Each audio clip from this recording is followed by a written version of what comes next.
I've been told artificial intelligence is about to replace us, but I've got some news. That's not true. Hi, I'm Jody. Thanks so much for stopping by. If this were my home, I'd offer you a seat, but since it's not, I hope you'll settle for a story about chairs instead. Stick with me on this, it just might change your life. Growing up, I dreamed of having a table where people would stop by, sit down, and get to talking. To me, that sort of setting is the best kind of spot for storytelling. It took my mom dying before I got my first legitimate table. I hope I don't sound like a big complainer, but that dining set was less than ideal, and felt like a metaphor for my whole life at that point. I could cover over some cosmetic issues, but at their core, the chairs were broken. I wanted to welcome guests, but kept picturing people falling through the cracked caning and onto the floor.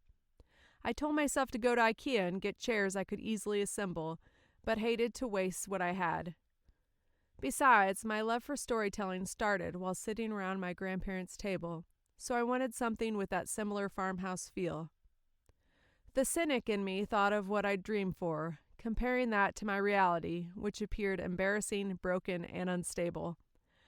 I knew I needed to make a choice, about the chairs and my attitude too. At the time, I was carrying around a bunch of hand-me-down stories that I wanted to share with others, but even those had begun to feel like a burden instead of a blessing. A lot of writers get material from their family. That was true for me, but it was more than just a metaphor. I was left with a whole lot of fabric scraps. Some pieces brought back precious memories, but a lot just looked like a tangled pile.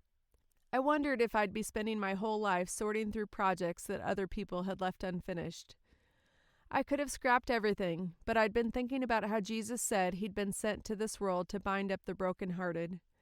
I desperately wanted him to do that for me, and I figured maybe fixing those chairs would give some understanding into his mercy and compassion. I began to wonder if what I was seeing as a burden was actually a blessing in disguise. I did two things that always get me going again when I feel stuck. I hit my knees and I got to work. Every strand of fabric I chose seemed to have a story attached to it. Stringing them together felt like turning words into sentences.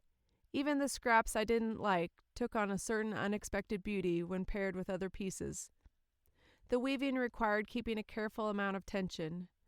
Too much slack and everything would tangle, but if I pulled too tight, the material might snap. And so it goes with storytelling, and dealing with every real-life character we encounter.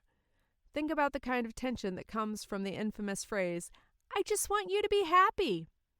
Even if everyone is set on the same goal, they have to learn to navigate up, down, and around each other, often from opposing perspectives. As I wove, I reflected on people I'd lost over the last several years, and how each of them left a piece of themselves behind by sharing their stories with me. I'd held their hands and held my breath, waiting for each to exhale for the last time.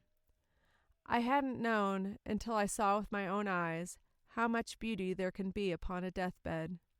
That was a comfort, but it wasn't a cure, for my terribly broken heart.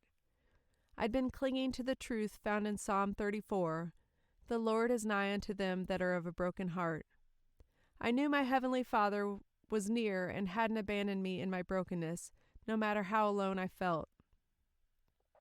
I wouldn't have wished any of those people back into their broken bodies, but that didn't make me miss them less. I knew each had endured horrific trials and heartbreak themselves, but they'd also learned the secret of being able to laugh at days to come. They'd held tight to faith, hope, and love. As the strands came together, embracing the frame of the chair, I came to understand that preserving many of their individual story scraps would be part of my healing process, and perhaps help others to heal too. I couldn't see the whole picture of what could come from my own brokenness, but chose to trust. I'm still choosing to trust today. I believe someone is watching from above and sees what my broken story will become. And I know that I'm not alone. I have hope. My prayer is that God will use the broken stories I'm writing to give your heart a sturdy place to rest. From there, I hope you'll be inspired to seek God's comfort and be encouraged as you share your own story. Someday, you and I will be leaving scraps behind for others to collect.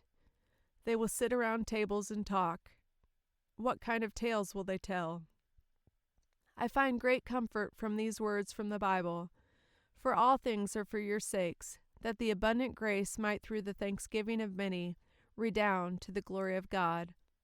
For which cause we faint not, though our outward man perish, yet the inward man is renewed day by day. For our light affliction, which is but for a moment, worketh for us a far more exceeding and eternal weight of glory, while we look not at the things which are seen, but at the things which are not seen. For the things which are seen are temporal, but the things which are not seen are eternal. 2 Corinthians 4, verses 15 through 18. As we look at our world, there is great worry that we'll all be replaced by artificial intelligence. I'm telling you truly, no one can take your place. Jesus says, Behold, I stand at the door and knock. If any man hear my voice and open the door, I will come into him, and will sup with him, and he with me. To him that overcometh will I grant to sit with me in my throne, even as I also overcame, and am set down with my Father in his throne. Jesus has promised to prepare a place for those who trust in him. His word remains. For more about that story, check out the world's most widely read book, the Bible. It's way better than anything I could write.